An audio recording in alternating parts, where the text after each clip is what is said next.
Hi, everybody. Rod here with Ascend Business Strategies, and I'm happy you could be with me today. Now, before we get started, I just want to check and make sure that everyone can hear and see the presentation. So if you would, just take a moment and type into the chat box if you can hear me.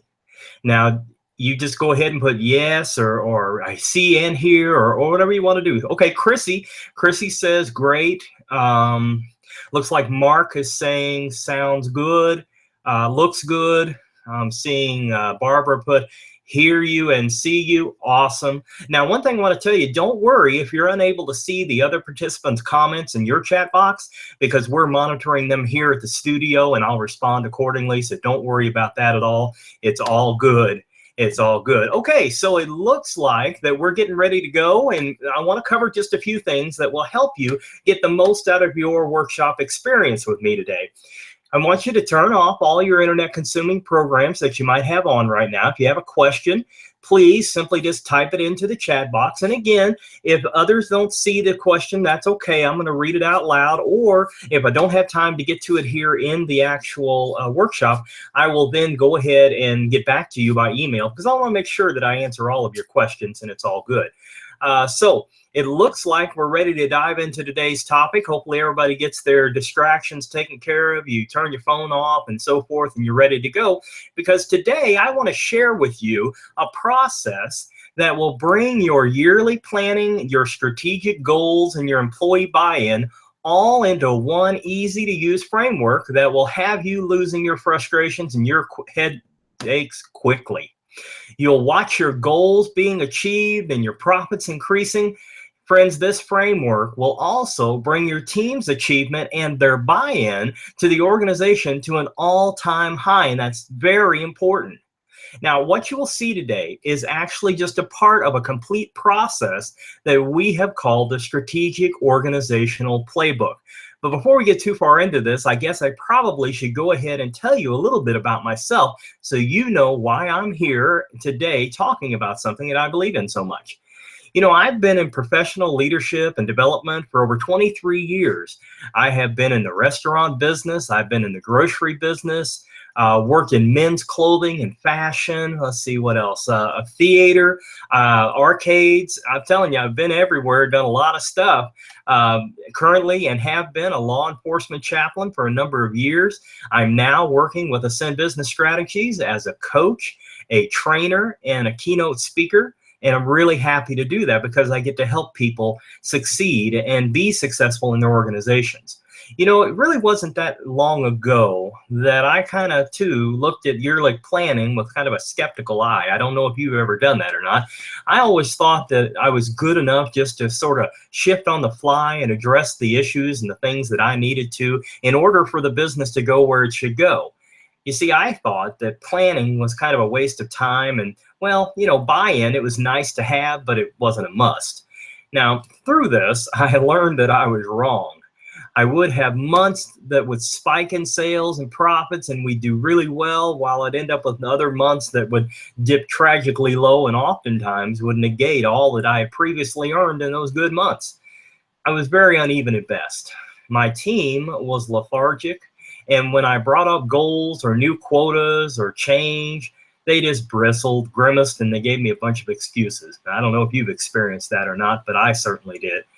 You know, it seemed like to me that there just wasn't a purposeful bone in their whole body when it came to making the strides that we needed to make. So I took time to start looking into the benefits and the process of strategic planning. And to be honest with you, friends, I found a lot of things I was missing.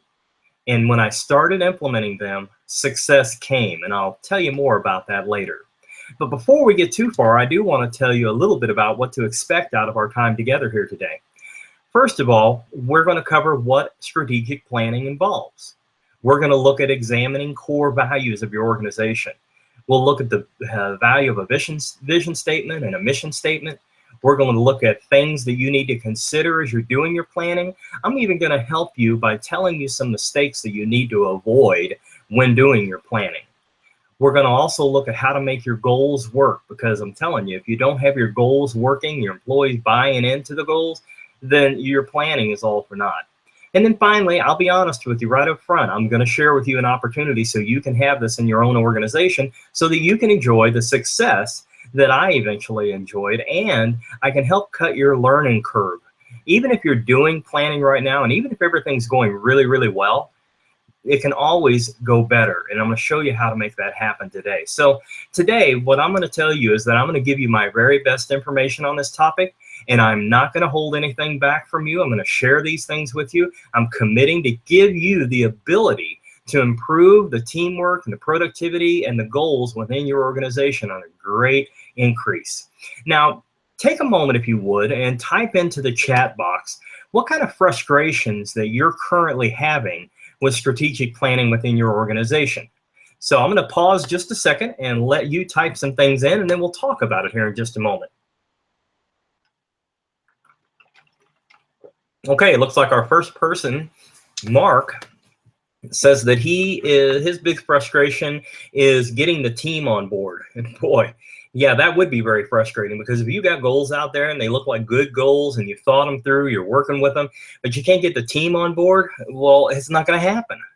And we're going to talk about how to get that buy-in. Carla says, having time to do the whole process. Well, you know, time is a premium no matter what you're doing. But the strategic planning, when we're talking about goals for your organization, you have to cut that time out. You have to be able to notch out time to make this happen, because the more time you invest in a good process, the better the process works for you and the greater the outcome will be for your organization. So I'm going to show you today, as we go through here, Carla, how to maybe streamline the process and make it go a little bit quicker. Stan had typed in here, let's see, not knowing all the steps I'm supposed to be doing.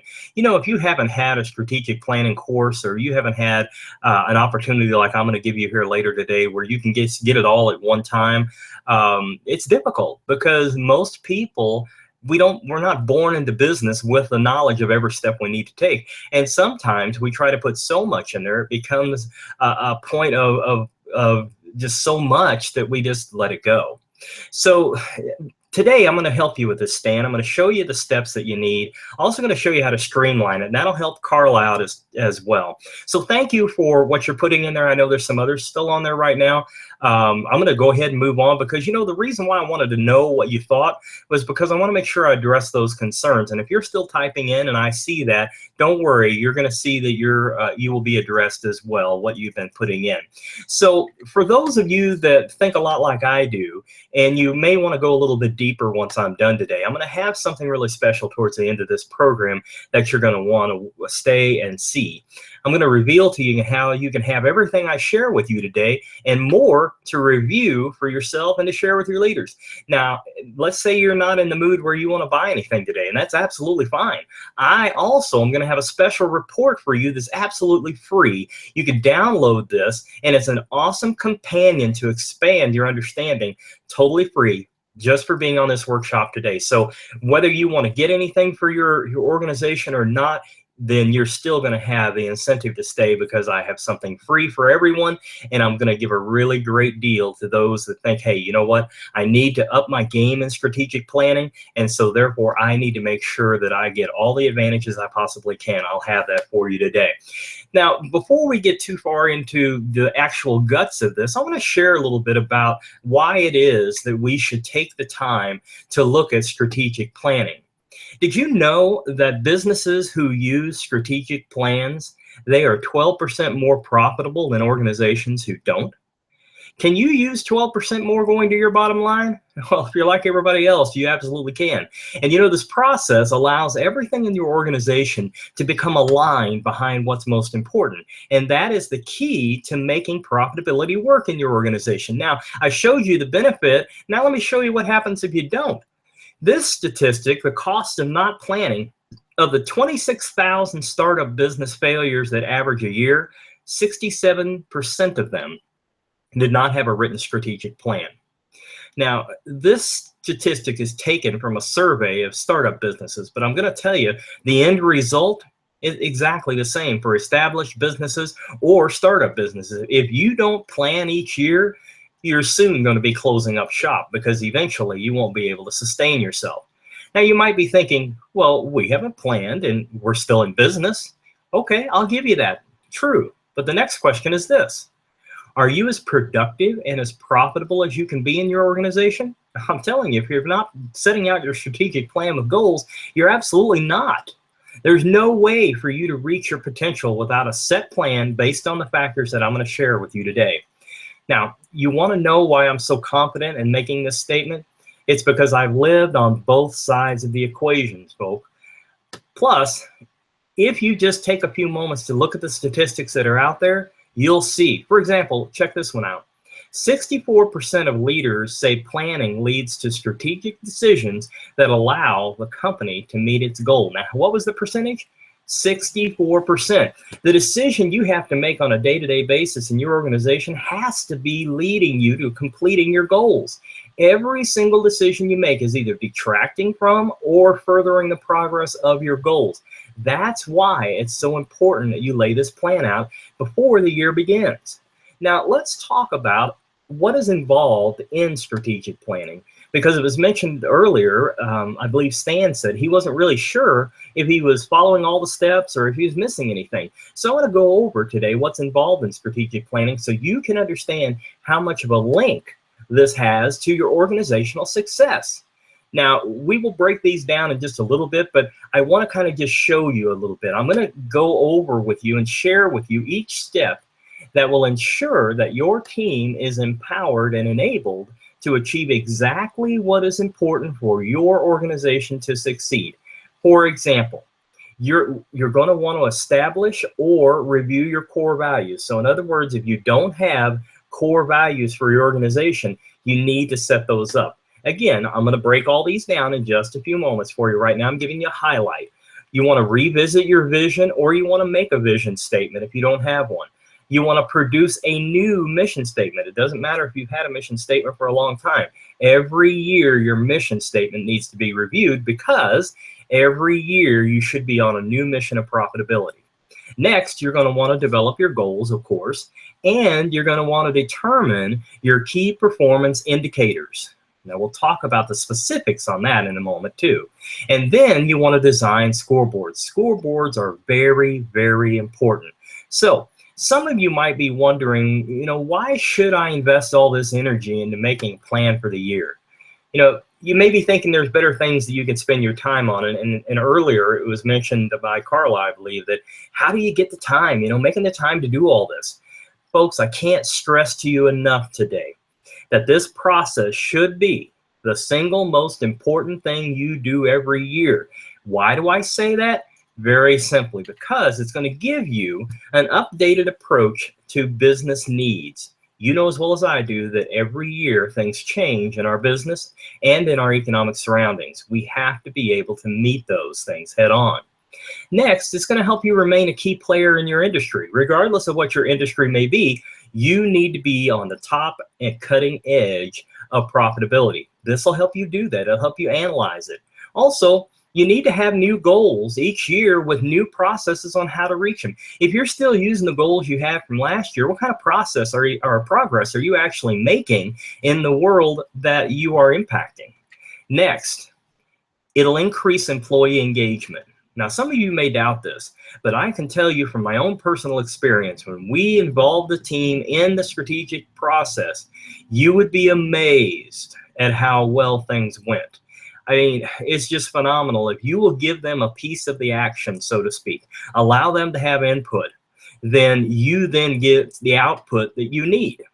Okay, so next, it'll align all of your departments to achieve similar goals. If you have multiple departments or multiple locations, this strategic plan allows all of them to be working on the same thing, heading in the same direction. While they all may have a few different individual goals, the overall goal will be set for them so that they know how they're making a difference.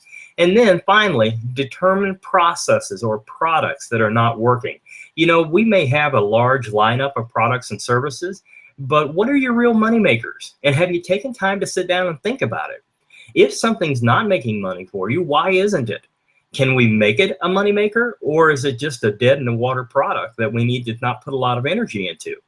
Once you start looking at these on an individual basis, you'll begin to see what's sucking profits away from you and what's actually adding profits to you that maybe you were surprised about. So as I've given you this, the one thing that I've kind of held out here, I touched on just a moment ago, but I kind of held out on the big part because I'm going to talk about it here for a minute. And that's gathering input. Now, I know many business owners and many CEOs we've worked with, they didn't see that having input from the employees, the other leadership, that made much of a difference. They thought that they could, just sit in their office or sit in their boardroom, come up with a strategic plan, and boom, shift it down to the rest of the people, and they would just buy in. Folks, that's not how it works. Gathering input is a crucial part of your success that oftentimes people overlook. They may do the planning, the goal setting, but they don't gather that input from the team. If you're going to involve them in achieving the goals, you should involve them in some way in setting the goals. For example, we took an organization one time that had never done strategic planning and was struggling to meet their goals and sales. Everything had plateaued or declined. And so we guided them through the process that I'm about to explain to you. In the very next year, the one that we guided them through for that next year, they were exceeding goals. They were exceeding new profit revenue. Profits and teamwork overall was better than it had been in years. And all it took was them to sit down and go through the process that I'm going to share with you on this workshop today. I love this quote by P.B. Crosby. It says this: ultimately, success and growth of an organization will be gauged by how well a firm does relative to the goals that it set for itself. Strategic planning is a key driver of organizational growth, since it has to emerge as a strategic business partner, helping the top management build an organization that is good not just for today, but for tomorrow and beyond. How true is that? Often we get so focused on what's right in front of us that we end up missing the things that are going on around us. And then we also get into situations to where we don't plan far enough ahead. But this process takes away all of that situation.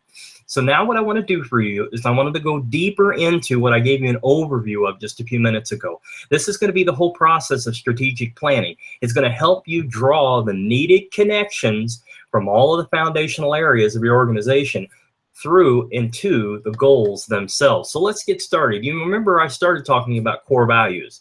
Our first area to look at in this organization is core values. Hopefully, you folks have already got some core values, but I ask you to go back and look at them. Now, what you need 3 to 5 of them. And your team, they have to be fully aware of what they are and what they mean to the organization. If not, before you go into goal setting sessions, if you don't have these, you need to sit down and establish them. So how do you do it? Well, it's important to establish these 3, but not more than 5 core values. 5 is going to be the maximum that your team will be able to remember and be able to communicate the importance of. You want to make sure they can remember all of them that you've selected and the significance and impact it makes to your organization, because these are going to be the guiding principles that will help you and your team in every single decision that you come to. For example, let's look at a few here. Here on your screen, you'll see just a few that I have picked out of the ones that we have over 60 of them to choose from. But you can very easily start off with over 10 of them as you begin and then fine tune them down to that 3 to 5 number. So as you look here, there's ones for dependability, reliability, committed, honesty, customer focused, a number of things here. So what you have to do is you have to ask yourself, what are the 3 to 5 things that, regardless of all else, our company needs to stand on to be successful? And then as you write these down, and again, you may start off with a whole bunch of them, and that's fine, but you need to drill them down to the absolute necessity, the 3 to 5. What is it that's most important? So when you look at the core values, and you may think, well, we established some many, many years ago, we don't need to change them. And you may not. But what if you do? What if you could tweak just a couple of them? What if you could change one of them? And it would make a big difference on how your company operates and how your people in the sales force or out on the floor or whoever, how they do their day-to-day job. It's worth taking a look at. Now, I wanted to share with you some of the benefits that arise once you establish and communicate clearly these core values that your business is going to operate under. First, you're going to set a foundation for the organization's culture. It's simple. If people start going outside of your guidelines, you just remind them, listen, these are our values and this is what we have to represent in our organization. It's going to improve morale because everybody's going to know the 3 to 5 things that you're basing their work, their time with you, and your company on. It's going to be a source of individual and organizational pride, because I can tell you, I've had people who, when I say, hey, do you know what the core values of your organization are? And they'll stiffen up and they'll say, absolutely I do. It's this and that and this and that. And I'll say, well, what does that mean to you? And then they'll launch in telling me what it means to them. Now, will you get that answer from every single employee? No. But I can tell you what, if you don't have core values and you don't have them communicated to your organization, you will get nobody in your organization that stands up pridefully and well for what you represent, and you need that. Next, it's going to align people around specific idealized behaviors. So again, if you're in a conflict situation or there's something that comes up, you can remind people, take them back to the values and let the values stand as a mirror to their behavior. And then finally, it's going to help guide difficult decisions by determining your priorities in advance. So when you come down to crunch time on a decision, it's going to be where you can lean back on these values and go, well, is it this? Does it represent that? So you lay them down as a litmus test to your decisions, and then you know how to decide. One of these things that I like to do on these workshops is I like for us to be able to share things. So since we've started our core value talk here, I want to take a moment, and if your organization has core values already established, I'd like for you to share with everyone what they are. Now, maybe you only know 3 or 2 or 1, and that's fine. But you could help someone as they think about what theirs should be just by putting in what you've got. So I'm going to pause just a second here. I want you to go ahead and put in your core values. And if you know them now, if you guys don't have any core values, also I want you just to put in, no, we don't have core values. And nobody's going to be shaming anybody. You're here to learn, and that's what it's about. But I really believe that we can learn from each other. And so there may be somebody sitting on this workshop today that is struggling to figure out what their core values are for their organization. And as you put yours out there on the chat line here, it may be something that just clicks with them and says, hey, you know what? That's right. We need to be like that too. And so you'll boost them. So go ahead. Now I see somebody's already got something written here. Matt says dependable, honest, and timely. Excellent. Anna's typing in here. It says we currently don't have any that I'm aware of. Okay, Anna, no problem. That's why you're here today. You're here to learn how to make this happen. Mark also typed in integrity, teamwork, customer service, and innovation. Great. Thank you so much. Now, there's others coming in here. For example, Anna, if you're looking at the chat window, you may be able to see these, and you'll be able to see that some of these things might work for your organization. Okay? So that's awesome. I appreciate that. Now, I again told you that we've got a whole bunch of these core values already lined out for people. So I'll show you in a little while how you can get a list of all of these, and you'll be able to work it for your organization. Okay, so that takes care of core values. You need 3 to 5 of them. And when we're done with our core values, then we want to move on to our vision statement. I'll tell you that many organizations don't have a vision or a mission statement, especially when it comes to small businesses. Please hear me. If you do not, at least please consider creating them. They're a major contributor to extended success and structure for your team and your organization. Now let's look at the vision for a moment. Sometimes people get these confused. The vision statement, what it is the act of anticipating that which will be or may come to be. So it should state what the leadership envisions the business to be in terms of future growth, values, employees, and their contribution to society. Now, when you establish a vision statement, it needs to be reflective of your core values. And your mission statement will then be the working out of your vision statement on a daily basis. Your vision statement is going to be that 30,000-foot level look at the intended impact your organization is going to make. All right.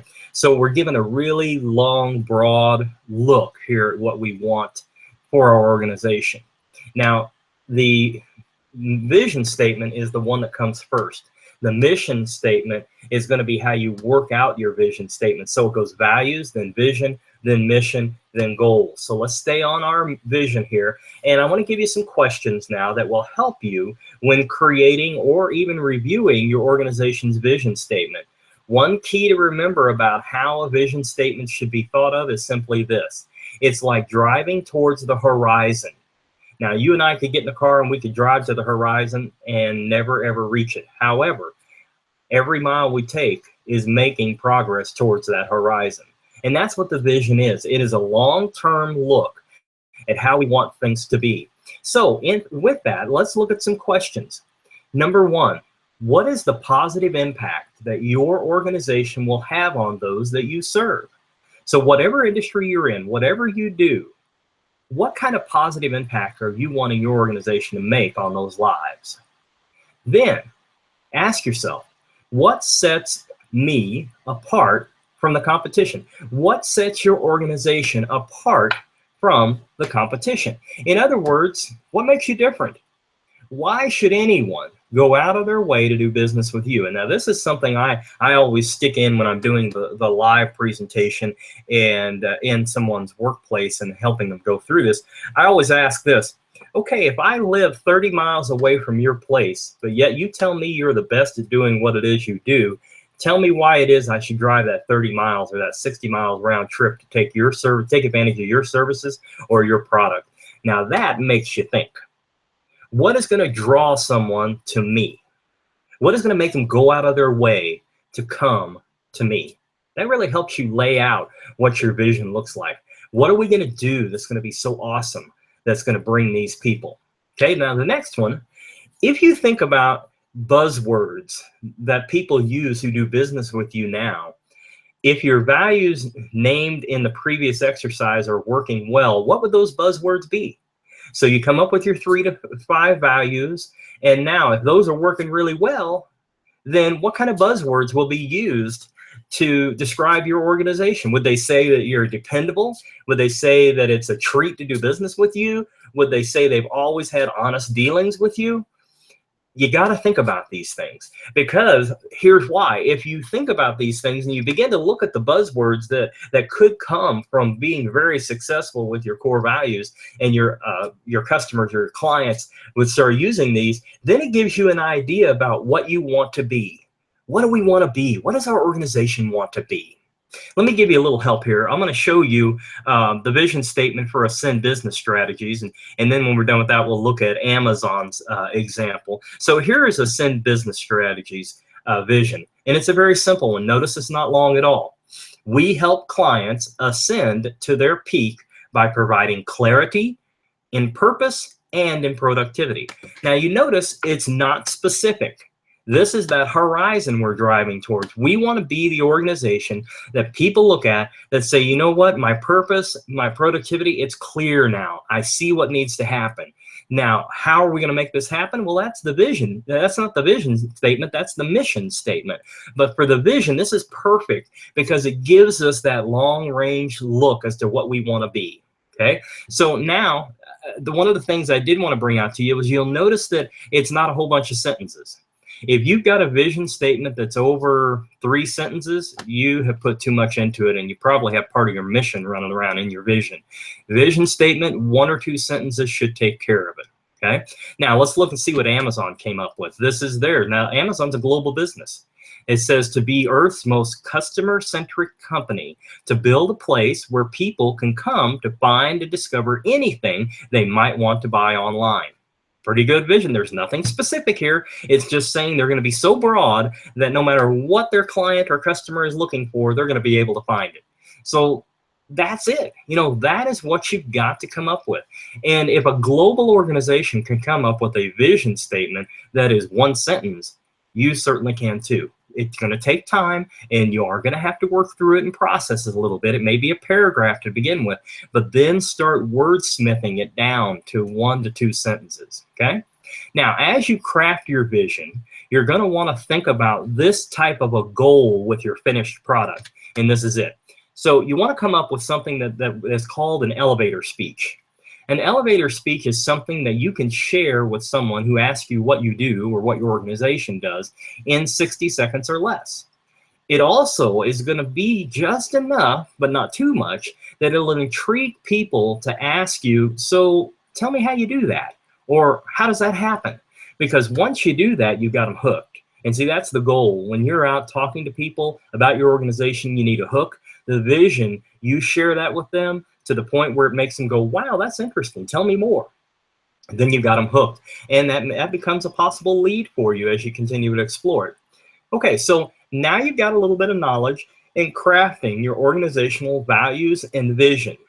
Now the key is forming a mission statement that allows you to work out that vision on a daily basis. So we're going to shift now, and we're going to talk about the mission statement. Now, many times people do get the mission and vision statements confused. I touched on that earlier, but I've devised an easy way to remember the purpose of each one that'll help you. You see, when we talk about someone being a visionary, well, that person sees into the future and they can see long term. But here's a question for you. Have you ever heard of missionaries? Of course you have. What do? They are the boots on the ground that make things happen. So in other words, the vision may be to go into another country, but the visionary is not the one who generally goes. The missionary goes there. And so here we have a vision that sees into the future, and we have a mission that works out the path. Using our example a while ago of driving to the horizon, the vision is going towards the horizon. The mission is the miles that are put on the road heading that direction. So the vision sets the course and the mission makes it happen. So when we're talking about our mission, let's keep in mind that a vision statement spells out goals at a high level. The mission statement is a concise statement of business strategy. It's developed so that it puts things into action that'll directly make your vision come to life. These are going to be the things, the mission statement will be the thing that will guide the daily action so that you're making progress. Now, as you're looking at your mission statement, the most important questions that need to be answered in that mission statement are these. Make sure to be specific as possible when answering. So you're going to ask, what is it that we do? Okay. Well, we make widgets. No, you don't just make widgets. What does the widget do? You know, does the widget make lives easier? Does the widget take care of a problem or a solution? Then that's what you really do. Okay, so how do we do it? Well, that's how we do it. We make the top quality widget out there. Whom do we do it? This is a good thing. Who's your target audience? Who buys your widgets? Who are the ones that you market to? Do you just throw your marketing out there and hope it sticks on somebody? Most likely not. So who do you target? Why do you target them? It's important you answer these questions as you look at your mission statement.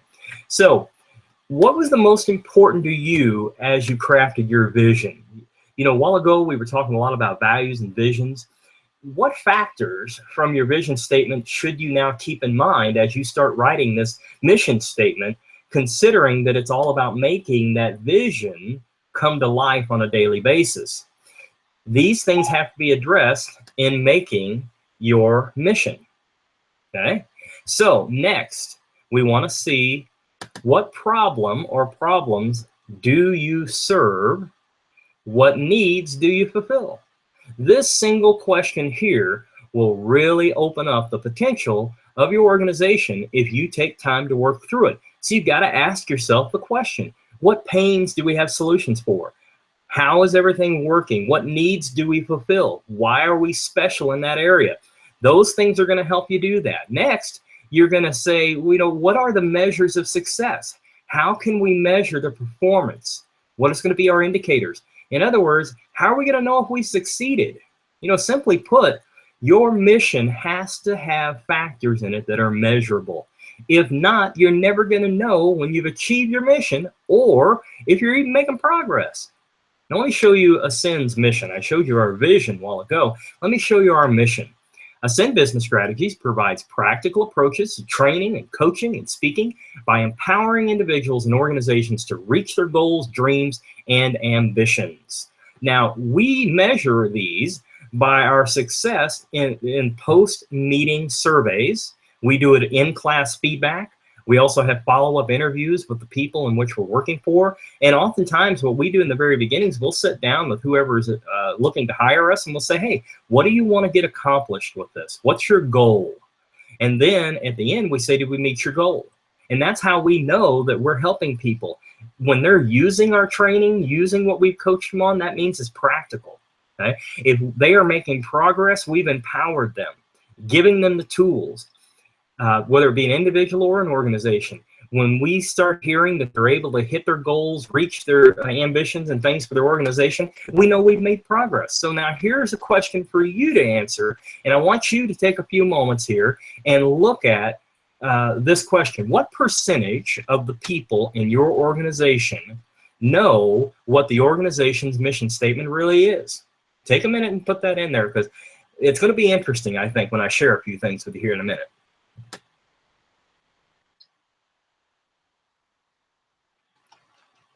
Okay, well, it looks like Kim has put in here 50%. Mark, about 10%. Okay, Sherry, 30%. Philip says, I don't know that anybody knows it. Well, you may have a point, Philip. And this is important. You know, I've gone to many businesses, many nonprofits, and I look and I'll see that they have a mission statement on the wall. One of my favorite things to do, because of the line of work that I'm in, one of my favorite things to do is go up to somebody at random and say, hey, how long have you worked here? And they'll tell me. And I'll say, can you tell me what the mission statement of this organization is? And here's what I get back most of the time. They'll get through the first line of it, and then it starts falling apart. Or they don't know, and they'll just say, well, I think there's something hanging in the break room. And they'll take me back there to show that. If that's the response that you get for your organization, folks, the mission statement has failed. Oftentimes, the reason why it fails is because there's not clear communication. Also, it's not reviewed on a consistent basis, and or it's never been changed in the last 5 years. Mission statements have to be done each year because your goals should be changing each year. You know, one of the reasons why people avoid strategic planning and then the executing consistently is because they fear change. Here's what I did with an organization that I was the president of to kind of help them. Now, you'll see on your screen there's that little statement. Sometimes it's just about overcoming your fears. And you know, none of us like change, but there's a wonderful little team building location in south central part of Missouri, where you not only have a meeting space, but there's also built-in ropes and team building courses right there on site. So I took my team there for our annual strategic planning event to kind of do something different to see if this would help. And we did the ropes courses and we did all the exercises prior to the planning session. Now, folks, this really helped us out as we had a number of people, including myself, that needed to work through meeting fear head on and accepting challenges and gaining the confidence needed to move forward. Though that day that we spent doing that was really great. It was awesome to watch my team where they would get in situations and they would cheer other people on and encourage them to go up the rock wall, go climb the net, or zip lining, whatever it may be. They would cheer them on and they would encourage them. And then the other people wanted to give up, and they would encourage them just to try to do it one more time. Now, something else we learned a great deal about how we reacted underneath pressure situations and how we need to lean on others and not try to carry the entire load ourselves. This was one of the most wonderful opening days to a strategic planning event that I think I've ever seen. People, when we got back there that evening, started to get into it, and then the next day, people were open to listening to each other. They were starting to attach to each other's ideas, and as a group, we were able to focus on what we needed to do. And I'll tell you, it was probably one of the best planning sessions, all in all, that I've ever witnessed, and it gave us tremendous results for our organization. Now, as we went into the next year with this plan, we finished with a year that was one of the top years that this organization had ever had. So I'm going to encourage you right now that when you get your group together, I encourage you, number one, to go off-site. Okay, go off-site and do this if possible. And, you know, I've mentioned a couple of times, get input from all your employees. Now, I realize that you can't have all of your employees away. But here's what I do suggest, depending on the size of your organization, of course, sometimes it is possible to have everybody there. But what I suggest is business owners, your top C-level executives, you need to have a small representation from the middle management, and you need to have a small representation of the employees. You say, well, we don't have time I'm not going to pay somebody to do. You want to turn an organization around that's even profitable now to make it more profitable, or if you want to take an organization that's facing challenges and you want to launch them into success, bring a representation of your employees to this meeting. You will thank yourself. Every organization that has ever done this has experienced sales, service, and profitability rising the very next year. And they link it back to bringing the bottom line employees in and saying, here's what we're looking at. There's a lot of different ways you can do that, but I'm telling you, just make sure you do it. And when you do it, you want to consider these things. You want to discuss these things. So first, what's our company going to look like in 3 years or 5 years? This is really key when you're talking about your whole vision and mission process. Will you have more employees? How large will your sales and profits expand over time? What products or services will you anticipate that you'll need in 3 years? What's the organization going to look like? It's great to brainstorm, and especially if you have employees in there. And again, I'm recommending you do this, okay? Your bottom line employees.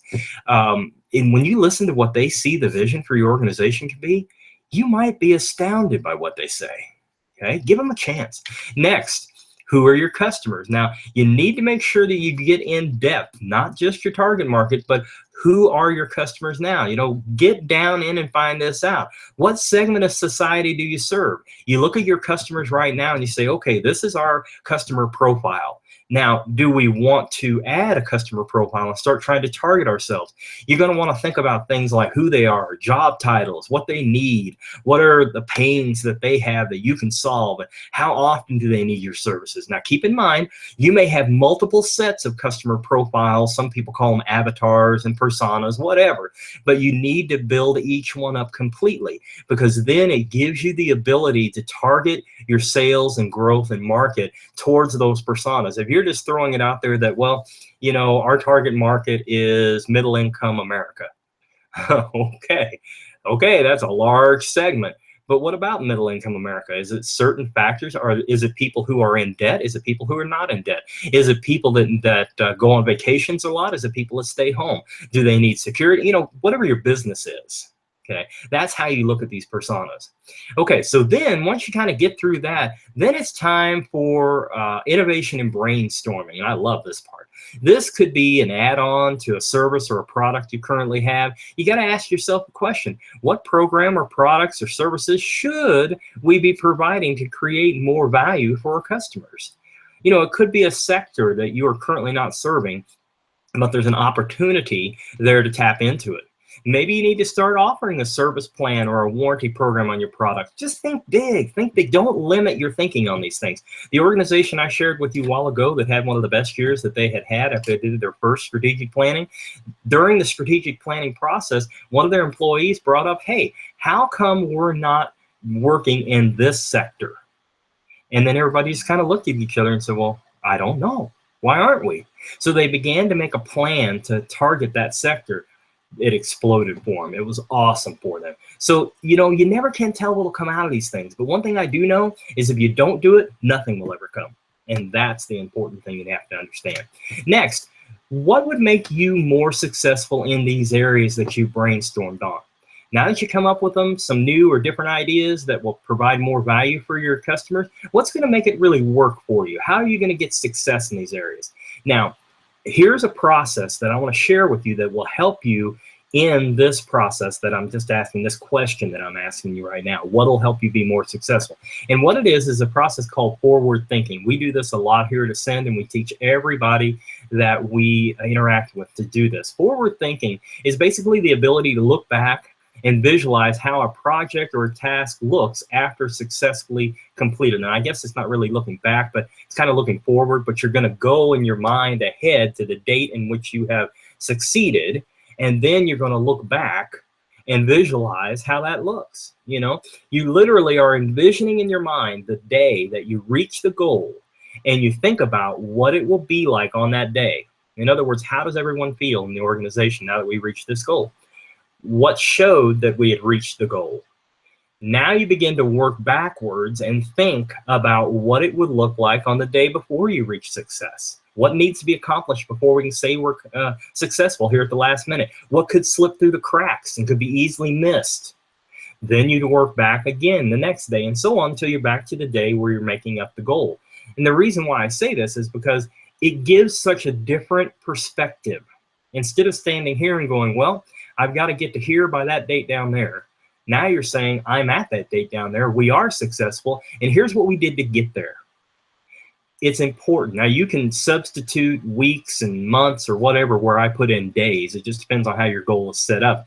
But you need to make sure that you take time to step back and use forward thinking. Go down there to where that goal is and boom, work your way back to success. What's it going to look like and how's it going to work? Okay, so now that you've gotten to this point, you're going to want to begin thinking about making goals for your mission to be a reality. Now, your mission statement, it's going to be something that you really want to just take probably in the maximum of 5 sentences, but drill it down, make it measurable, and you're going to start wanting to look, how do I make my goals out of this mission statement? How does my mission statement give me something that I can make goals with? So in order for you to be successful, I want to share with you some of the things to avoid when you're making your goals. Now, these are important. First thing you want to do is, it'd be easy just to lay out some goals and then assume that they'll be made and that they are logically good goals. That doesn't generally work very well for anyone. You see, goals need to be specific. For example, we will exceed last year's production numbers by the end of the year. Okay, so is that specific? No, I don't think so. It's too vague, and we don't want to be vague. We have to make things that are based on facts and not wants. Saying that you're going to increase profits by 60% this year when the largest increase you've ever had is 20%, that's a want. That's not a fact. So maybe if the largest you've ever done is 20%, maybe you're going to increase your profits this year by 25%. That is a realistic fact. That is something people can get behind. Yes, I know as a business owner or a leader, you would love to have 60% profit. But let's be real, folks. This is what drives goals to fail. We give these astronomical numbers to people and say, hey, we're going to hit this year. And then we walk off and see how they do. And guess what they do? They fail because it's too big.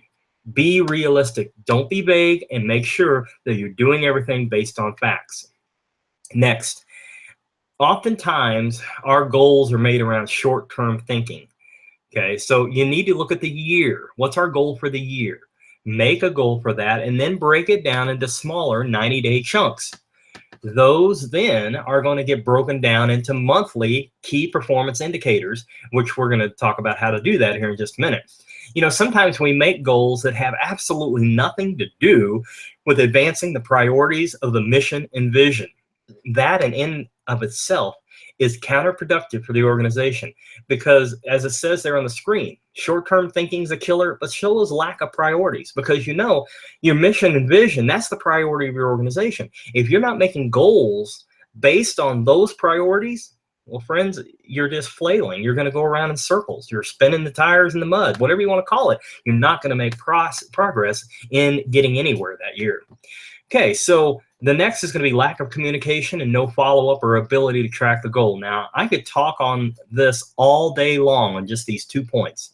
If you don't communicate with enthusiasm the plan and all of its contributing factors to everyone, then don't expect success. Also, if you don't follow up on the goals on a regular basis, well, shame on you for expecting to achieve those goals.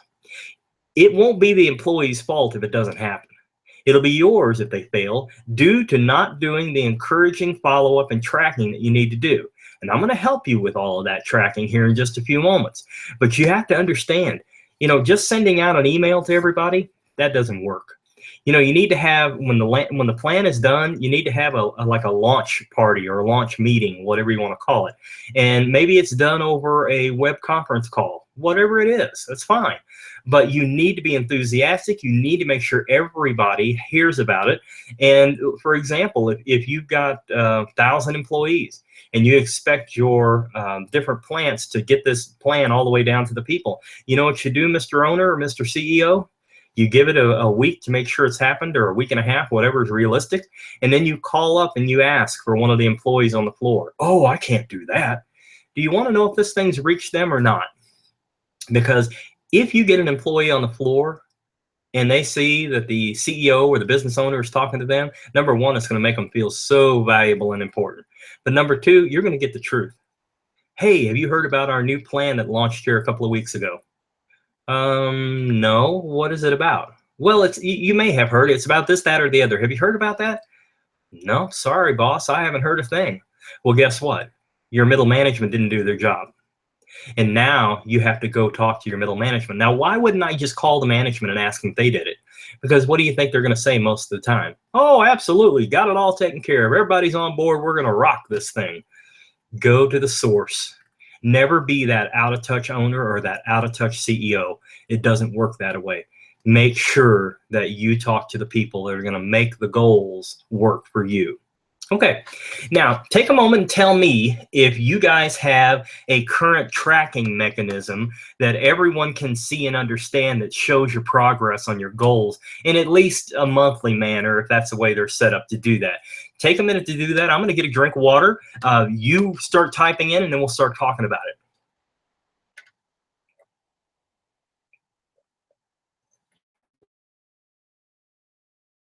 it. Okay, well, for none, we have none. That is true in a lot of places. You know, a lot of times people put out goals and they'll say, this is our goal, but then they never track them. Oh, they may say in a meeting we're behind, but guess what? We need to know, when did we fall behind? How far are we behind? Is it our department or is it the whole organization? You know what I'm saying? You got to be able to do that. Mark says that we have one, but it's out of date. Okay. Either I think you're meaning that it's not been kept up, or that possibly it's some antiquated version that nobody knows how to do or read. But either way, if you think it's out of date, it's not making the achievement that it needs to make. Okay. Sherry says each person has their own, but none that reports for all of the departments. Okay, so Sherry, what you're saying here is that if I'm working there, I know how I'm doing, but I don't know how the whole department's doing, and I don't know how everybody else is doing in the other departments. So I don't know as an organization if we're actually going to make our goal. Okay, and that happens a lot too. First of all, I'm happy that at least, you know, each person knows where they're at, but kind of need to expand this and take it a little step further in how is the whole company doing towards their goals? How are all the departments in this location doing? So it's important that we have those tracking mechanisms put in place so that everybody is not left out. They're all kind of in this transparent goal reaching process, because it encourages people, especially if they're really doing well and another department's not doing so well. Hey, look how we're doing. We're rocking this thing. And it makes that momentum really, really build. It also, the reverse is true too. Oh, wow, look how everybody else is doing and we're down in the dumps. We've got to pick this thing up. Okay. So great. I appreciate the fact that you guys shared that with me. Some of you others have put some stuff in, but I need to keep moving. But please put your ideas in there. That's awesome. I like that so much. We're going to talk about goals. We're going to talk about how to make well-worded goals that are specific and focused. So you'll remember here, the goals are to be devised as an outworking of the mission, just as the mission is to be about the working out of the vision. And of course, the vision is all about the working out of the core values. Now, it's all tied together, and that's why you don't want to try and shortcut the process and just jump to goals, because you're not going to be as successful as you really hope and want to be. So as I said before, you want to use your forward thinking process that I talked about to go ahead to the end of the year and see where you need to be, what it looks like for your organization, and then start dividing those numbers into 90-day chunks. Now, keep in mind the yearly variables such as the busy season, the slow season, etc. Think about the locations. If you have multiple locations, think about the locations that are smaller than the others. You're going to have to adjust accordingly. So you have to make sure you do that, because it'd be really easy to just divide the goal equally over the quarters and equally over the locations and then say, boom, there you go. But in reality, what you're doing there is you're setting your team up for failure. If you gather their input, like I've suggested before, when you consider these things, you're going to ask them, hey, what do you think is a workable goal to reach where we need to be? Then you're going to get a consensus of what that workable goal is, but then you're going to want to stretch that number just a little bit beyond workable, so it's determined to be a stretch goal. Okay, we're not going for comfortability here.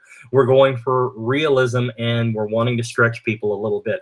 Now, if you're in a sales organization and maybe you have multiple locations, one of the things I want to really caution you on, and this is something that I ran headlong into, and that was we had 12 locations, sales locations, and when we would come out with our goals, every single store had the same goals they had to reach in the various different areas to make their sales.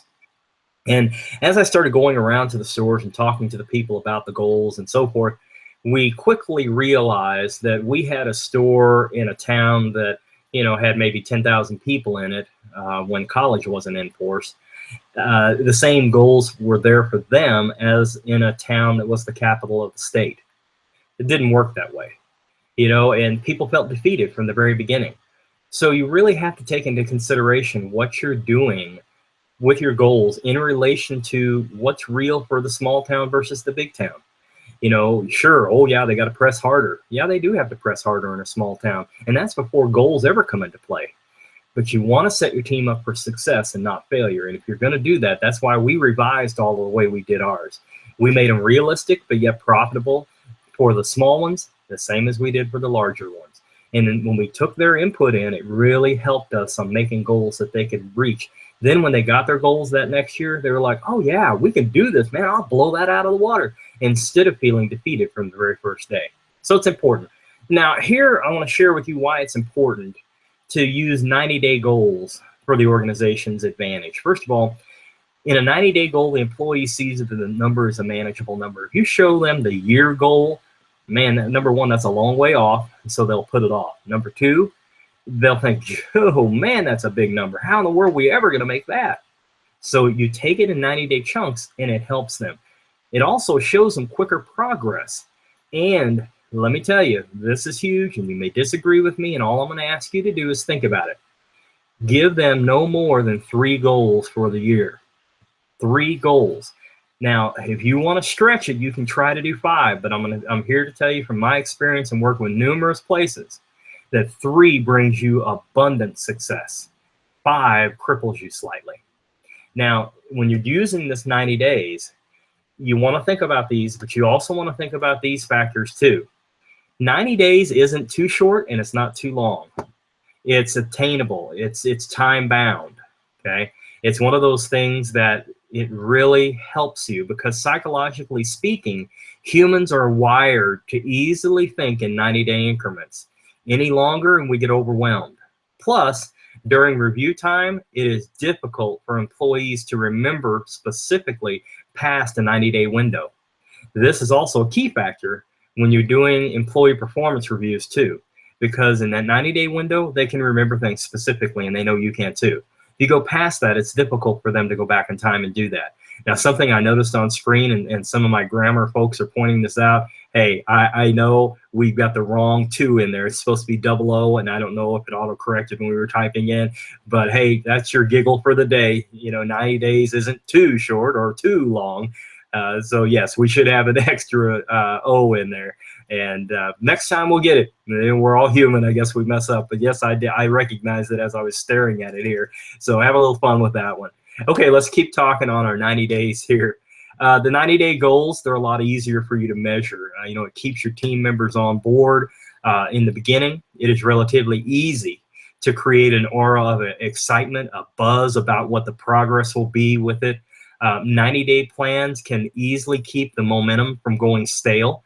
And they also energize everyone on your staff because you can point to them, you can show their progress. It's in a capsule of time that they can recognize. It is really something that will help you out. So please make sure you do these things. Now let's get down to some specifics here. You know, every goal at every level must contain a clearly measurable result, as well as the date by which that result must be achieved. You always want to try to set your goals using this type of a formula. It's X to Y by when, or a date. Okay, for example, you'll see on the screen, we're going to increase the percent of annual revenue from new products from 15% to 21% by December 31st. And you put a year on there too. So you see how specific that is. Number one, what are we going to do? Well, the X is we're going to increase the percent of annual revenue. That's X. And from what? Well, we're going to use new products, and from 15% to 21% by here. So we've got what we're going to do, and then our X to Y is the 15 to 21 by December 31st. It makes it very easy for us to do this. You can put anything you want in there and use the X to Y. So we're going to take that percent of annual revenue that comes from new products, and we're going to move it from 15% to 21% by the end of the year. This is a huge importance. Here is one of the keys to your team's success. When you write those goals properly, it's extremely important. Now we're going to follow a goal here that it's going to work you through the process, because once you have your goals from the organization, it's time to take it and break it down by business unit or department or location or whatever it is that you have in your organization. And you're going to take that overall organizational goal, but you're going to break it down so that it's reached by the date you listed. For example, that December 31st thing that we had earlier. So if you look on your screen here, you're going to see that this is a sales organization, or a manufacturing, organization. Their 90-day goal is that they're going to have 15,000 units produced in that 90 days.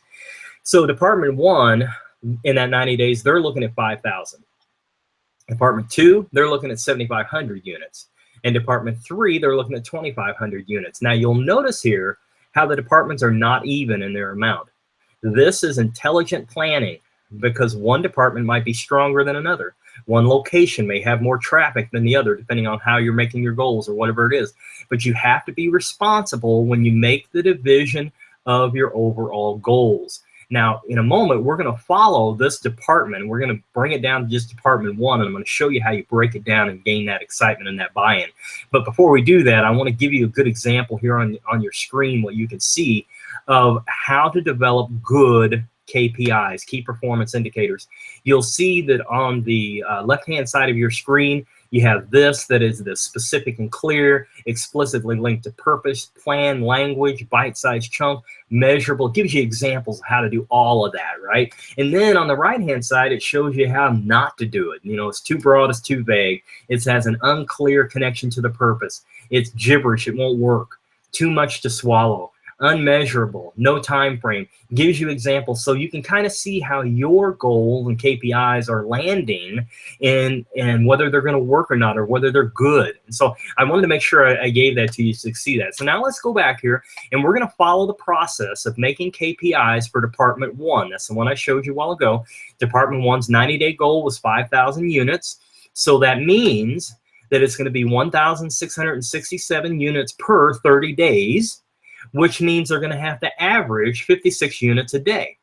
So when you're figuring and trying to work through these, you have to ask yourself some questions. Number one, can our current level of employees handle this type of quota? Are the processes that we have in place sufficient to do this? What's my backup plan? Should we fall short? Who's going to be responsible for tracking these? Those are 4 major questions you have to ask yourself as you start to develop the key performance indicators for this department's goal. Okay, so let's start moving down into the goal and see how we're going to make this work. So first of all, and you're kind of looking at a part of a form that we have that really helped us out. Okay, so I've got the Department 1 90-day goals, 5,000 units. That's 1,666 per 30 days. We're going to average 56 units per day, and we're going to figure that a day is 7 hours. Now, for this particular place, they're open all the time. They never close, all right? But we're only figuring a 7-hour shift, and we're figuring on a 30-day work schedule because they don't get any days off. I'm just using some easy math here for you folks. So first, we need to determine a lead indicator. Now, what a lead indicator is that we know that if we hit this, whatever the lead indicator is, then we'll reach our goal. So what we're going to say here is we know that we have to get 56 units a day to meet our goal. So we then have to break that down into hourly goals. We could say 8, as that would meet our goal, but what if something goes wrong? So in order to ensure that we meet our daily goal, we need to set our hour goals a little bit higher. So instead of averaging 8, we're going to average 9 units per hour. Because if we do the 9 units, we know we're above the minimum 56 that we have to have. So then what you're going to do, once you get that lead indicator in there, then what you're activities that need to happen for you to meet your goals. So in other words, my KPI is that we're going to make 9 units an hour. Okay, so tell me how you're going to do that. So what we might put in there is we're going to make sure we're fully staffed. We're going to pre-order supplies so we don't have any downtime. We're going to complete a schedule of floaters just in case we have people who have to miss. Maybe there's a vacation that nobody thought about. Maybe there's extended sick time or injury. We want to have a list of floaters. We're going to have preset lunch hours. That way everybody, we know when they're gone. We don't have to worry about people coming and going. It's set lunch times. And then we're going to have running updates to keep our staff informed. So those are going to be, now here's how you look at that. If I, and on your screen here, you'll see that the activities are in green. So if I do these activities, that will allow my KPI of 9 units per day to be reached. And if I do my 9 units per day, I know that I will meet my 56 units per 9 units per hour, 56 units a day. So again, the green helps me accomplish my black colored one, and then my black color helps me reach my red. If I want to get 56 units a day, I'm going to have to average 9 units an hour, and here's how I'm going to do it. Folks, when you sit down in a planning session and you go through this, it makes it so simple. So simple. So once you get that done, and you'll probably going to have 3 or more indicators that you're going to work on your various different goals. I just showed you one. So then what we're going to do is we're still staying with Department 1, and we're going to completely fill out the rest of our KPI indicator path. So we carry over our KPI we just made at 9 units per hour, and we put it in that far left slot. In the middle is where we have the lead indicators that we came up on that last page.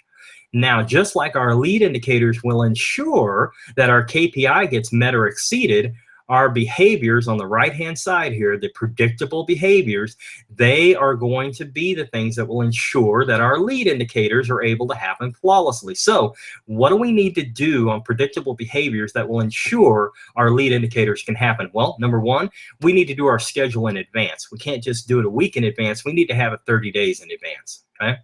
Next, we're going to make sure that we have our supplies pre-ordered, and we're going to talk to our supply order person about that. And then number 2, have a schedule for running updates. So when are you going to do your updates? Are you going to do them daily? You're going to do them hourly? You're going to do them weekly? What are you going to do? So you set down a schedule that at 9 a.m. and noon and 3, we're going to update our scoreboard. Okay, whatever your goal is set around, whether it's weeks or days or hours or whatever, you need to make sure that you have a plan to update it. So here's what you're looking at on your screen, starting on the right-hand side. On the bottom, it says, can these predictable behaviors be measured? Well, sure. I'll know if I have a schedule set in advance, it'll be posted. You can measure that. That's how you do it. Supplies pre-ordered. Yeah, I'll have a copy of the order that I've done, so I'll know I can measure it. Running updates, I'm going to have a schedule, and I'll have it checked off, and the scoreboard will reflect it. So then my predictable behaviors are going to allow me to do the lead indicators. Those lead indicators are going to allow me to fulfill KPI number 1 of 9 units per hour, which then will make me exceed or meet the 56 units a day that I need on average, which will get me to the 1,667 every 30 days, which will allow me to meet or exceed my goal of 5,000 in the 90 days. See how it works? See how drilled down it is? It is tremendous. And once you get this far, you're ready then to begin scoreboarding process. Now, I don't know if you have scoreboards. Some of you say you do, some of you don't. If you don't have a scoreboard system, you really do, because this is where the magic begins to take shape. At this point, and hopefully before now, you had representatives from your team involved in making the goals. If not, you've got to get them involved in this time. Because when you do scoreboarding, I'm just giving you some simple examples up here. Now, folks, keep in mind, you don't have to have high-tech scoreboards. Folks, some of the most profitable places I've seen have had enormously simple scoreboards. Let them have fun, because you know there's a golden rule, and you know, maybe you write this down. The golden rule is if you can't tell if you're winning or losing in under 5 seconds, then you need to try it again with your scoreboard. People need to be able to walk in and go, oh, I see who's in the lead. I see what we're doing. I see where the goal is. I see how we're doing. See what I'm saying? It's easy for them to tell, because if they have to work too hard at it, they're not going to take any time to look at it. Simplicity is the key. Also, you want the employees updating the board and not the leadership team or the IT guy. The success to goals is when the team sees how that they're doing. So you want to have a different person update the progress every single time you do it. And please, leaders and owners, don't let this slip. Just one time can show the team that it's not really that important. Now, for those of you that have some kind of scoreboard to track your progress, I want you just to type yes in the chat bar. If they are kept updated and current and relevant, I just want you to put it in there. Now, if you don't have anything, then just type no. Or if they're not relevant or kept up current, just type no. So I'm going to pause a minute and let you get a head start on that.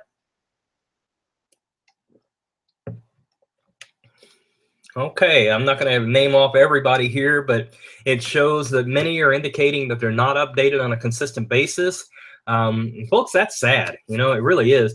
And what generally happens is there's a lot of excitement around it in the very beginning, but then as time moves on, it just kind of fades away. That's up to the leadership. You have to do this. You have to make sure it works. Okay. All right. So now I told you that I was going to help you and show you why that a lot of strategic plans fail. And I have to do my due diligence here and help you see this, because I don't want you to fall into this trap. I mean, I've done it. Now, what I'm going to show you is from Forbes magazine, and it's from an article entitled 5 Reasons Strategic Plans Fail. Excuse me. So let's get started and look at those. First of all, they fail because of this. If you have a plan simply to plan for plan's sake, then you're doing it wrong. Going through the motions of developing a plan simply because common sense says every good organization must have a plan, you don't do this. Never. Too often people will go through the motions of planning just because that's what's expected of them. That's what they're supposed to do. Just like many times people will attend a training or a workshop because it's what they've been told they need to go do. So they go, they sit, and they get absolutely nothing out of it because it never leaves the training room. It never leaves wherever the source of it was. So please, if you're going to do a plan, go through the effort to do it correctly, and don't just do it because you got to do it. Next, this is a killer. Partial commitment. Business owners, CEOs, presidents, you have to be fully committed. If the leadership team can't show 100% commitment to the plan and be enthusiastic about it, folks, don't expect the employees to feel any different. Consequently, you will not reach your goals. The excitement starts at the top and goes from there. Next, writing the plan and then putting it on the shelf. This is as bad as not writing a plan at all. If a plan is going to be an effective management tool, it's got to be used. It's got to be reviewed continually. You know, as leaders, we're known for great ideas. However, we are seldom known for great execution and follow-up. If you have to make room, you need to make room, not you have to, you need to make room at every staff meeting to bring up your plan and the progress that you've made to this point. You've got to keep it front of mind at all times. When you're walking through the facility, when you're visiting a store, when you're going to that restaurant, when you're in that office setting, whatever it is, you've got to be talking about the plan. You've got to be referencing the goals. It's got to come from you, or the employees will just never, ever buy in. And that's not what you want. Now here, this is a big one. Many times The economy or the business market or other things come up that call for you to revisit the plan and adapt to the reality that you're working under. This is not, I repeat, it is not a failure of the existing plan, but a compliment to those who are in charge to recognizing the need to change. Your strategic plan has to be nimble and be able to adapt to the situations. If things start going crazy, it's okay to go back, revisit, and change some stuff. I mean, who knew the bottom would fall out of this market or that market? Who knew? Who knew this big technology was coming along? Go back to it and don't be afraid to redraw if you have to.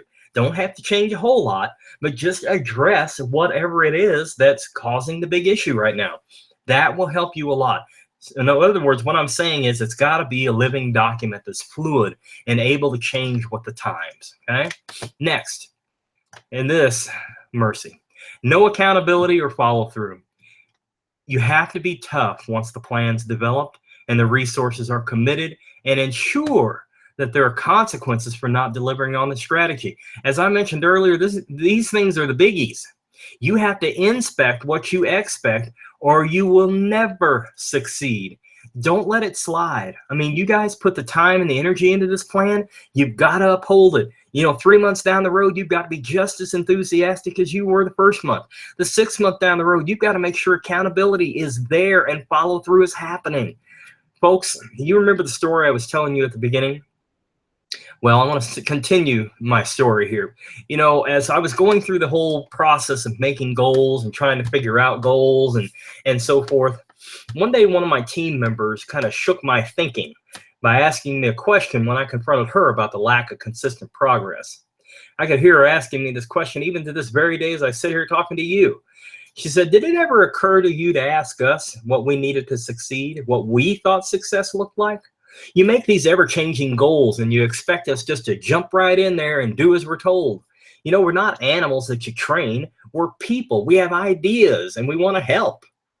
Well, I got to admit that in my effort to put together a short-term Band-Aid goals to shift on the fly, as I told you before, I just assumed, since I hired them, that they'd just do whatever I thought was right and achieve whatever I asked them to achieve.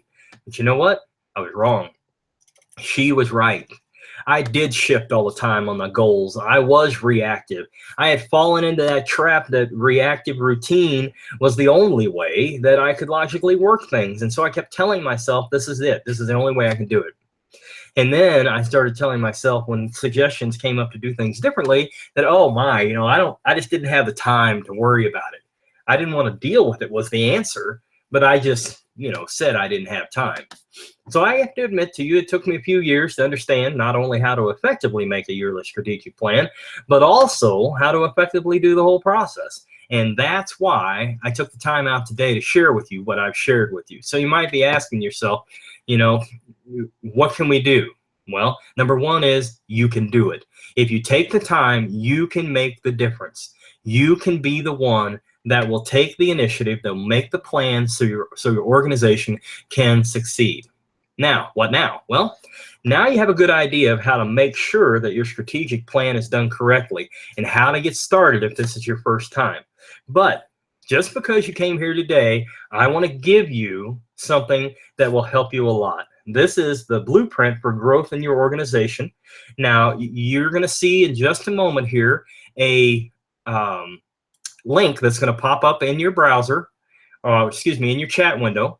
And all you need to do is just go to that and click on the Get My Copy, and you'll be able to put in your email and download it for free. It's a really neat report that we put together on this subject, and it's a great companion for what you've read here today. So I'm going to leave that up here for you and let you just look at that and work through it, and we'll move on to our next topic here. You know, as I mentioned earlier, I was going to give an opportunity for those who would like to have an opportunity to go deeper and develop into that strategic planning that you really needed to. And so here's what I'm going to do.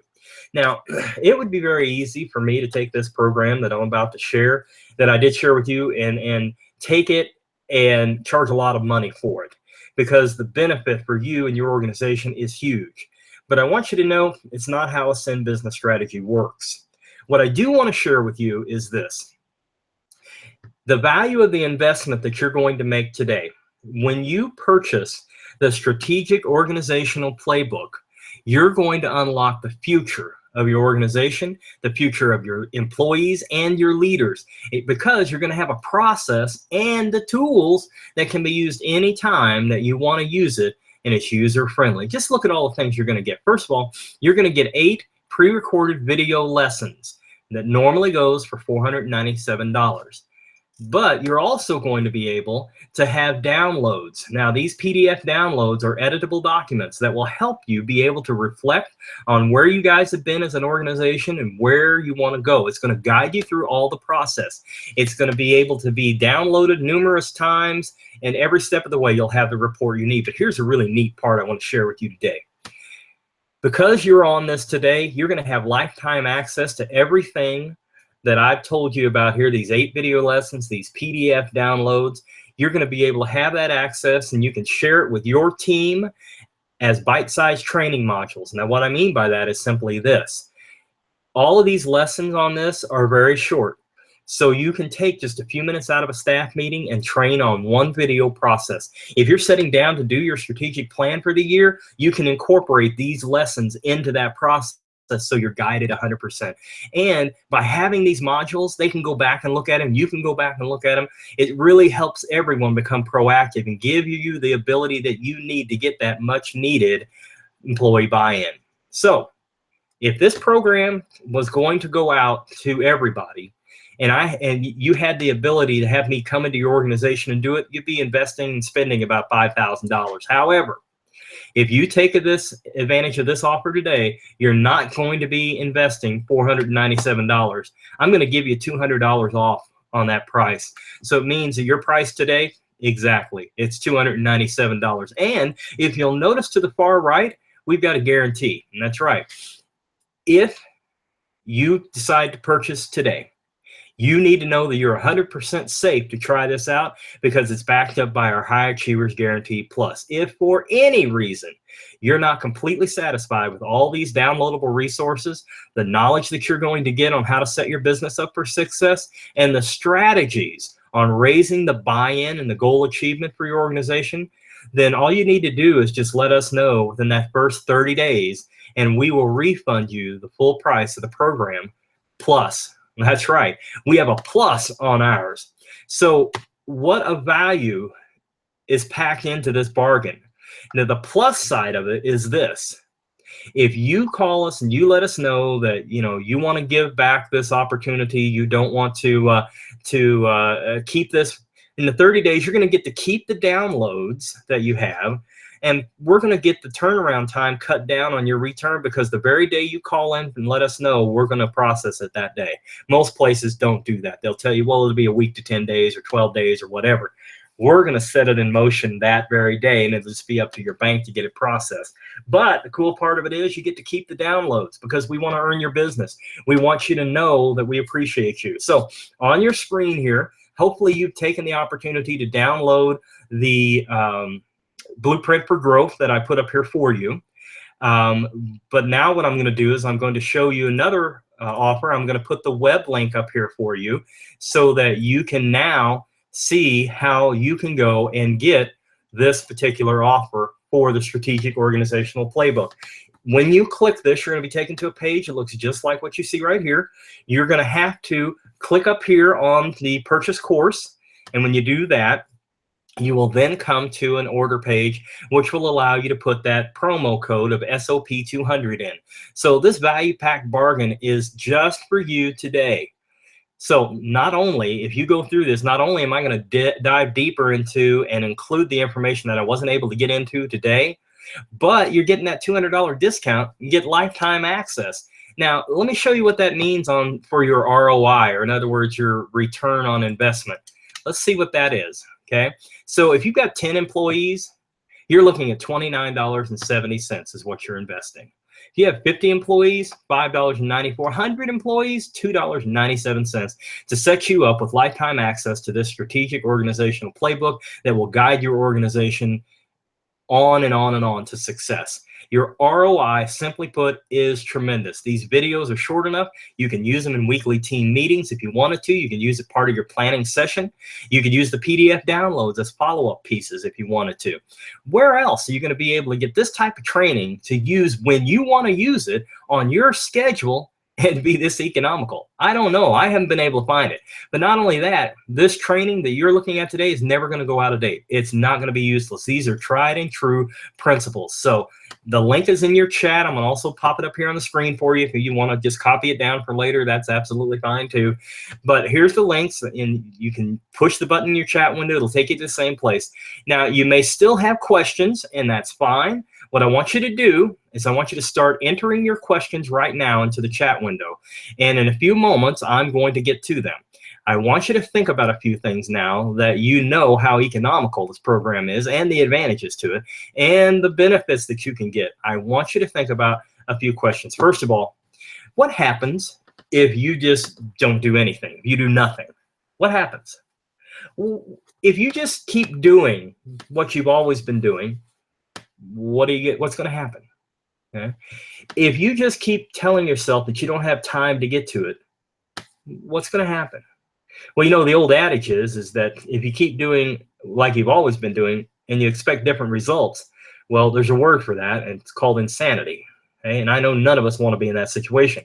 But if you look at these questions and you ask yourself these things, I'm going to tell you what's going to happen to answer all of these questions for you. Your business is going to be average at best. You're going to always struggle to grow, and you're not going to be profitable.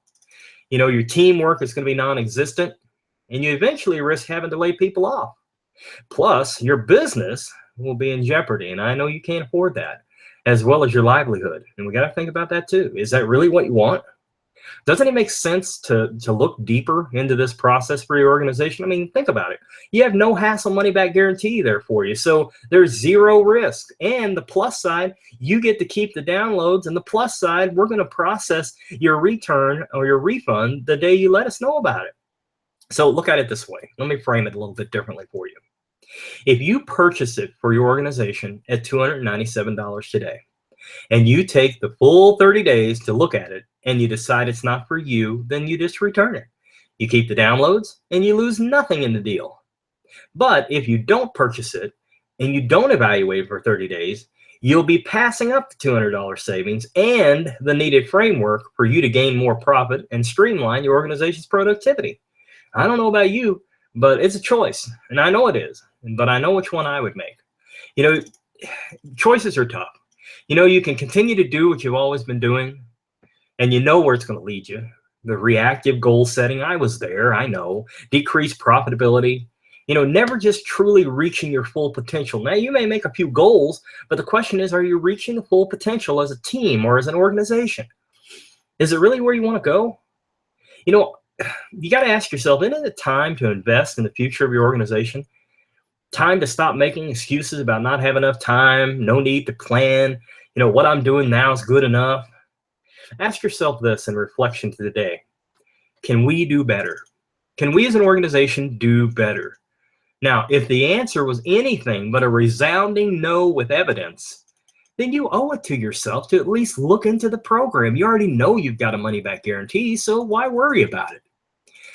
Do you really want a new and better result for your organization? Do you want to be able to have an advantage that maybe other organizations around you that are in the same industry, they don't have? You know, you're going to have to do something new to get that new result and that better result. And fortunately for you, you can take advantage of this chance and take it with us at 100% safety. Now, here's the link and the promo code one more time that I want to share with you on the screen. And as you're looking at this, and as you're thinking about all that you're thinking about doing, and you're trying to process this and figure out where it is you're going from here, then what I'm going to challenge you to today is I'm going to challenge you to just stop and take a moment and think about what you've been doing over the past few years in your planning, and what could be different about it that might be able to be better? What could lend you an extra leg up to get where you need to be? Okay, so Here's the link. Go ahead and write it down, whatever you need to do. It's also in your chat. That's fine. But now I want to get to your questions. But before I do, I want to just thank you for being here. And I see some of you have questions into your chat. So I want to address them pretty much in the order that they came. So Sherry puts in here, I understand that we could share these videos with our leaders. How do I share these videos if I buy the series? That's a good question. So if you purchase this, what you will get is you're going to get an email that has a login.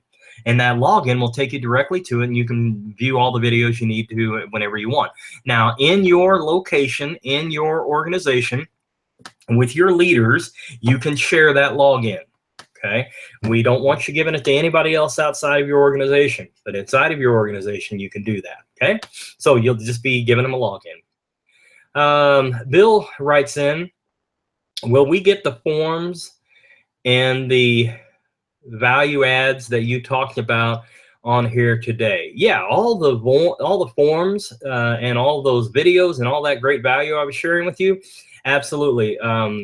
Once you buy this, you're going to have everything I showed you little glimpses of. You'll have the actual forms, and you'll have the instructions to go right along with it. Everything you need, Bill, you'll have. You don't have to worry about that at all. If you have any questions or any problems, all you do is you just reach out to us, but it'll be a very smooth process for you. Mark says, if I buy this, how soon do I get it and how do I get it? Okay, kind of back here to what I said with Sherry.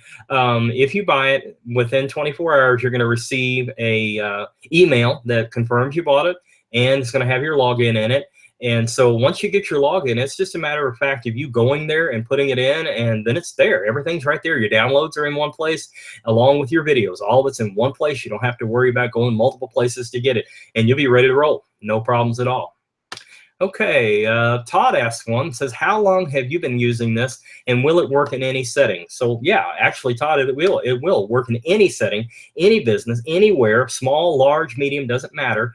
It will work. How long have I been using this process? Over 6 years. Now I've been using parts of it longer than that, but in this setting, over 6 years. So it works. You can take it for a two-man shop, or you can do it for a cell phone business. You're doing your own thing, one person planning out your year. You can use it for an organization that has 1,000 employees. Process is going to be the same. Doesn't matter.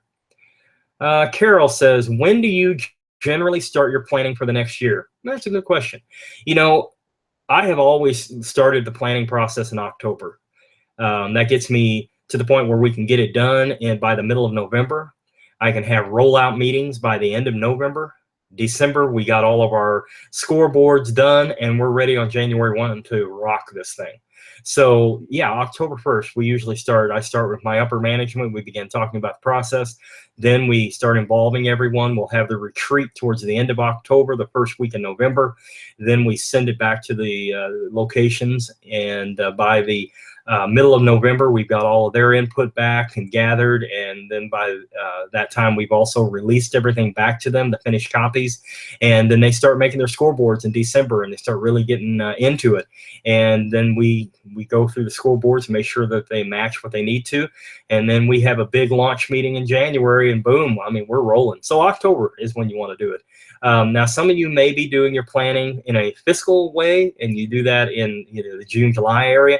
If so, to start 3 months earlier. Whatever time your year starts, start 3 months earlier. Okay, well, there's still some questions in here, and I'm going to get to those. I don't want you to think I'm going to ignore those things at all.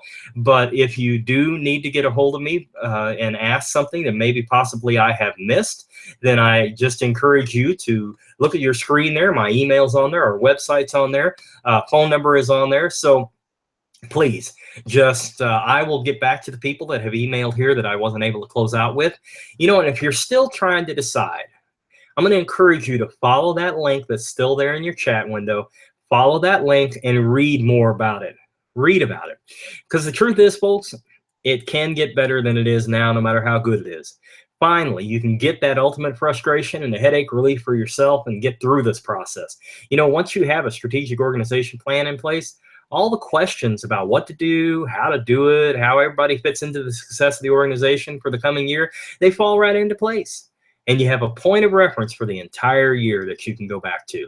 So, hey, take the weight off of your shoulders and empower your people to achieve the success that they were hired to achieve. And with that, folks, I'm going to say thank you. I will reach out to those that I have not answered questions. I will get with you on email. You're also going to receive an email that gives you a replay to this webinar. It'll also have the links in it for the free download, and if you want to go read more about the Strategic Organizational Playbook. I thank you for your time, and go out there and plan for success.